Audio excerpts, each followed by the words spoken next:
بسم اللہ الرحمن الرحیم والصلاة والسلام علیکم سیدنا الانبیاء والمرسلین ان اللہ وملائکتہ یصلون علی النبی یا ایھا الذین آمنوا صلوا علیہ وسلموا تسلیما اللہم صل علی محمد وعلی آل محمد وبارک وسلم الصلاۃ والسلام علیک یا رسول اللہ وعلی آلک واصحابک یا سیدی وخاتم النبیین۔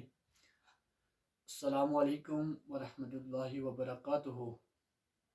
آج ہم بات کریں گے حضرت آدم علیہ السلام کے بیٹوں قابیل و حابیل کا قصہ ہم بیان کریں گے انشاءاللہ عز و جل، اور آگے انشاءاللہ ہم حضرت آدم علیہ السلام کی وفات اور ان کے بیٹے حضرت شیث علیہ السلام کو ان کی وصیت ہم انشاءاللہ اگلی ویڈیو میں اس پر گفتگو کریں گے۔ حابیل اور قابیل کا ذکر اللہ رب العزت نے قرآن مجید میں بھی کیا ہے، جو کچھ اس طرح کیا ہے۔ ترجمہ سماعت فرمائیے کہ اور اے محمد، ان کو آدم علیہ السلام کے بیٹوں حابیل اور قابیل کے حالات جو بالکل سچے ہیں پڑھ کر سناؤ دو کہ جب ان دونوں نے خدا کی جانب میں کچھ نیازیں چڑھائی تو ایک کی نیازیں تو قبول ہو گئی اور دوسرے کی نہ ہوئی۔ تب قابیل حابیل سے کہنے لگا کہ میں تجھے قتل کر دوں گا۔ اس نے کہا کہ خدا پرہیزگاروں کی نیاز قبول فرماتا ہے، اور اگر تو مجھے قتل کرنے کے لیے مجھ پر ہاتھ چلائے گا تو میں تجھے قتل کرنے کے لیے ہاتھ نہیں بڑھاؤں گا، اور ظالموں کا ٹھکانہ جہنم ہے۔ تو قابیل نے حابیل کی نہ سنی اور اسے قتل کر ڈالا۔ اتنے میں ایک کوہ آیا اور اس نے زمین کھودی اور اس نے دوسرے کوے کو زمین پر چھپا دیا۔ تو قابیل نے کہا کہ میں اتنا بدبخت ہوں، اس کوے سے بھی بدتر ہوں کہ میں اپنے بھائی کی لاش تک نہ چھپا سکا، وہ اس کو پشماندگی ہوئی۔ تو اللہ رب العزت نے قرآن مجید میں اس طرح اس کا تذکرہ کیا۔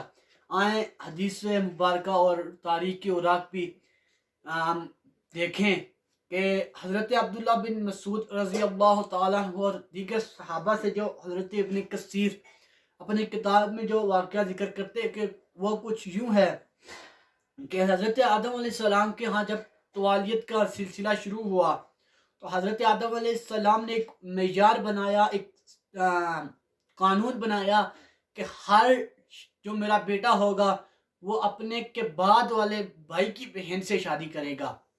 اب حضرت آدم علیہ السلام نے یہ معیار بنا دیا کہ وہ اپنے کے بعد جو بھائی ہے اس کی بہن سے شادی کرے گا۔ اب حضرت آدم علیہ السلام کا یہ معیار ہے۔ جب حضرت آدم علیہ السلام کے بیٹے حابیل اور قابیل کا نمبر آیا تو قابیل حابیل کی بہن سے شادی کر رہا تھا اور حابیل قابیل کے۔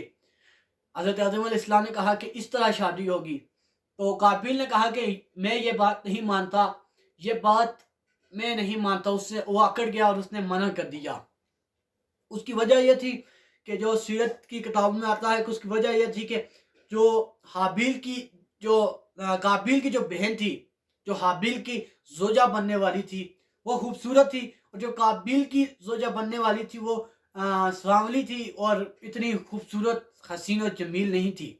اس وجہ سے قابیل نے کہا کہ میں اس سے شادی نہیں کروں گا کیونکہ وہ اتنی خوبصورت نہیں ہے۔ تو محض یہی وجہ تھی کہ قابیل نے اس سے شادی کرنے کا انکار کیا۔ حضرت آدم علیہ السلام نے بھی قابیل کو بہت سمجھایا اور حابیل نے بھی بہت سمجھایا کہ دیکھیں یہ اللہ کی مرضی ہے، اللہ کی قدرت ہے، اب اس پر راضی ہو جا، اللہ کی قدرت پر راضی ہو جا۔ تو قابیل نے نہ حابیل کی سنی اور نہ حضرت آدم علیہ السلام کی سنی۔ پھر جناب آدم علیہ السلام نے حابیل اور قابیل کو دونوں کو حکم دیا کہ تم قربانی پیش کرو، جس کی قربانی قبول ہو گئی اللہ رب العزت کی بارگاہ میں اسی کی بات مانی جائے گی۔ اب آدم علیہ السلام نے اپنے بیٹوں کو یہ حکم دے کر جناب آدم علیہ السلام چلے گئے وہاں سے حج کے لیے۔ آدم علیہ السلام حج کے لیے نکلے، ادھر حابیل اور قابیل دونوں نے قربانی پیش کی۔ جب دونوں نے قربانی پیش کی اس وقت جب وہاں کی شریعت تھی اس میں یہ تھا کہ قربانی پیش کی جاتی ایک بجلی آتی جس کی قربانی لے جاتی تو سمجھو اس کی قربانی قبول ہو گئی. اب حابیل اور قابیل دونوں نے قربانی پیش کی تو حابیل کی قربانی ایک بجلی آئی اور حابیل کی قربانی لے کر چلی گئی. اس سے مراد کہ حابیل کی قربانی قبول ہو گئی اور قابیل کی قربانی قبول نہ ہو سکی. تو جب قابیل کی قربانی بھی نہ قبول ہوئی تو قابیل نے حابیل سے کہا کہ میں تمہیں قتل کروں گا, میں اب تمہیں نہیں چھوڑوں گا, اب میں ضرور تجھے قتل کروں گا. تو حابیل نے اسے کہا کہ دیکھو یہ جو قربانی قبول ہوئی ہے میری تو یہ اللہ کے برگزیدہ بندوں کی قبول ہوتی ہے, اللہ کے پیارے بندوں کی قبول ہوتی ہے. تو یہ بات یاد رکھو کہ یہ اللہ کے پیارے بندوں کی قبول ہوتی ہے. ضد نہ کرو بلکہ اللہ کی جو منشا ہے, اللہ جو چاہتا ہے اس پر راضی ہو جاؤ, اللہ کی رضا پر راضی ہو جاؤ. لیکن قابیل نے ایک بھی نہ سنی, اس کے نفس نے اس کو ابارا اور شیطان نے اسے ابارا تو اس نے اپنے بھائی حابیل کو قتل کر دیا. جب قابیل نے حابیل کو قتل کیا تو اتنے میں اس کو سمجھ نہیں آ رہی تھی کہ اب میں کیا کروں. اتنے میں ایک کوہ آیا, کوے نے آ کر زمین کھریدی. بعض روایتوں میں آتا ہے کہ اس نے دوسرے کوے کو بھی اس میں ڈالا, گڑھے میں ڈال دیا. جب دوسرے کوے کو اس نے گڑھے میں ڈالا تو اب قابیل کو سمجھ آئی کہ ہاں اس طرح ہوتا ہے.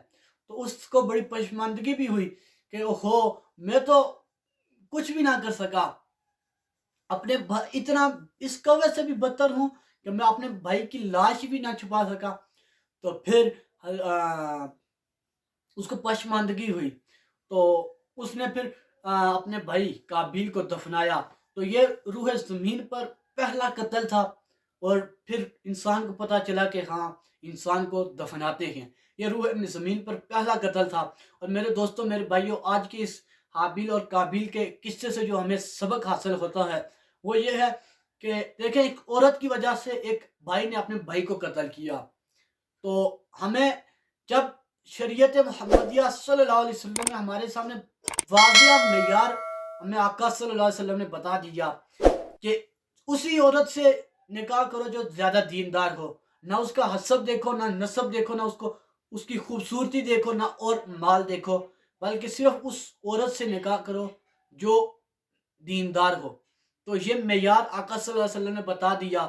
تو میرے بھائیوں, میرے دوستوں, اگر ہم نے معیار کسی کا دیکھنا ہے تو وہ شریعت محمدیہ صلی اللہ علیہ وسلم کے روح سے یہ دیکھنا ہے کہ میرا آقا صلی اللہ علیہ وسلم نے فرمایا کہ احب الاعمال للہ و حب للہ و بغض للہ, کہ اللہ اور اس کے رسول کے لیے محبت کرو. ایک روایت میں یہ بھی آتا ہے کہ اللہ اور اس کے رسول کے لیے محبت کرو اور اللہ اور اس کے رسول کے لیے بغض رکھو.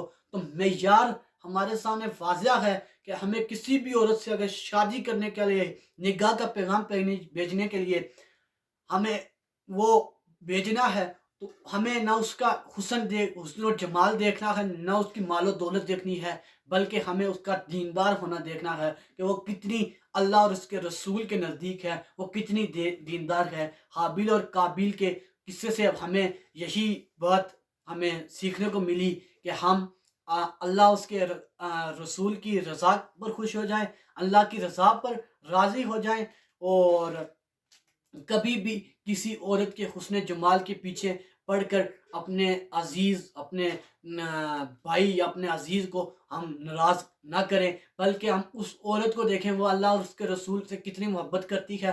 وہ اگر کرتی ہے تو وہ خود ہی آپ کو بتا دے گی, اور کوئی عورت ہے تو وہ مرد کے دیکھے کہ وہ مرد اللہ اور اس کے رسول سے کتنا محبت کرتا ہے. یعنی کہ معیار ہمارے لیے اللہ اور اس کے رسول کی محبت ہے. اگر ہم نے معیار قائم کرنا ہے تو اقبال کا ایک شعر ہے, اقبال کہتا ہے کہ کی محمد سے وفا تو نے تو ہم تیرے ہیں, یہ جہاں چیز ہے کیا لوح و قلم تیرے کے, ولا آخر دعوانا الحمدللہ رب العالمین.